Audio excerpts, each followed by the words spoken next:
વિરોધનો અવાજ।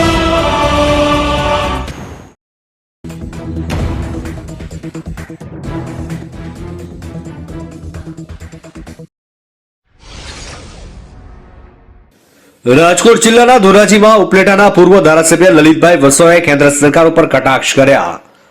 દેશભરના ખેડૂતો લઘુત્તમ મૂલ્ય ટેકાના ભાવના કાયદાઓ અને પડતર માંગણીઓને લઈને દિલ્હી કૂચ કરવાનો કાર્યક્રમ રાખ્યો છે।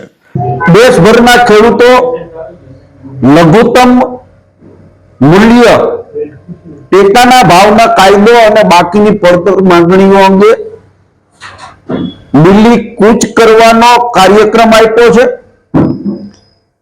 કેન્દ્ર સરકાર અને ભારતીય જનતા પાર્ટીની રાજ્ય સરકારો ખેડૂતો ઉપર દમન કરીને ખેડૂતોને દિલ્હી જતા રોકવા માટેનો પ્રયત્ન કરે છે। આ લોકશાહીની હત્યા છે। દેશભરમાં ખેડૂતોને અમે પણ અપીલ કરીએ છીએ કે આપ જે વિસ્તારમાં હો ત્યાં એ વિસ્તારની અંદર તમારી માંગણીઓને લઈને આંદોલનનો રાહ અપનાવો। લડશું નહીં તો જીતશું નહીં। ભૂતકાળની અંદર પણ પંજાબ હરિયાણામાં ખેડૂતોએ આંદોલન કરીને આ કેન્દ્ર સરકારને ઝુકાવી છે। ચાલો આપણે સૌ સાથે મળીને આપણી માંગણીઓને લઈને કેન્દ્ર સરકાર સામે રોડ ઉપર ઉતરીએ અને જીત મેળવીએ। સાહેબ, જે હાલ ચૂંટણીનો સમય છે અને ચૂંટણીના સમયમાં ખેડૂતો નારે શું કરશે?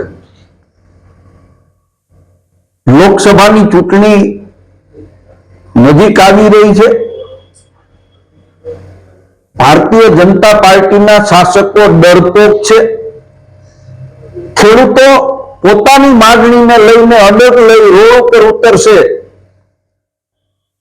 તો કેન્દ્ર સરકાર ઝૂકીને ખેડૂતોની માંગણી સ્વીકારશે એવું સ્પષ્ટ દેખાઈ રહ્યું છે। કેન્દ્ર સરકાર અને ભાજપની રાજ્ય સરકાર ખેડૂતો પર દમન કરી ખેડૂતોને દિલ્હી કૂચ કરતા રોકી રહ્યા છે અને લોકશાહીની હત્યા છે। લડીશું નહીં તો જીતીશું નહીં, એટલે જે વિસ્તારમાં ખેડૂતો હોય ત્યાં અમારી માંગણીને લઈને આંદોલનનો રાહ અપનાવો। ધોરાજીથી અલ્પેશ ત્રિવેદીનો રિપોર્ટ।